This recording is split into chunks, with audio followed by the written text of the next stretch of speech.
there are really lots of printers, but for the simple graphics and documents you require, there are basically 3 choices. Now, if you want very posh letters and high-grade documents, then this is the one for you.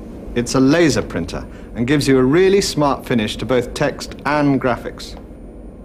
This is the other end of the range. It's a 9-pin dot matrix printer and is lower cost, but reasonable quality. What sort of work do you do exactly? Well, mainly letters, really.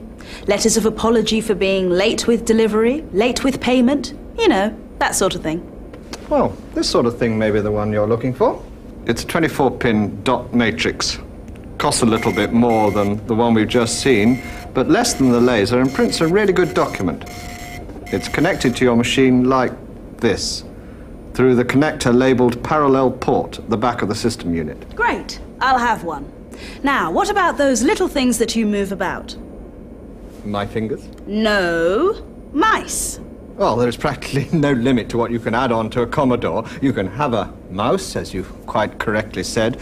The advantage of a mouse really comes if you have a lot of graphic work, or you can link up to other computers miles away by using one of these, they're called modems, and your telephone. Or with a fax card in your printer, you can turn your PC into a fax machine as well. Seriously?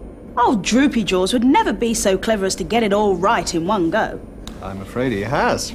There is an expansions area inside the back of the system unit that can have cards fitted that can add a fax function or extra graphic capability. I bet my boss could fit that. Well, I know your boss is a very, very intelligent bloke, but in this instance, I'd better fix it myself. It has to be done by your dealer, otherwise your warranty is invalid. Now, how about software? Your personal computer runs MS-DOS. The range of software available to run on MS-DOS is virtually endless and is used by thousands of companies.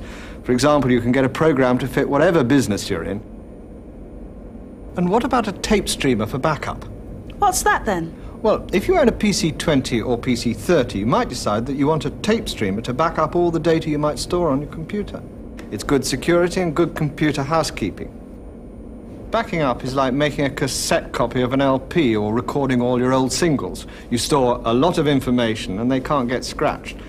But you can also store it on floppy disks. It's slower and more painstaking, but that's cheaper to start with. Well, to start with, I'll have some discs. Which ones do I need? Well, there are 4 different types. 2 for the PC-10 and PC-20, either 5¼ inch or 3½ inch, depending on which you chose when you bought the machine. And 2 for the PC-30. They're capable of holding up to 4 times as much information. You want these, though, don't you? Well, thank you. It'll be the 5¼ inch discs for my PC-10 and the printer for now, but I'll be back.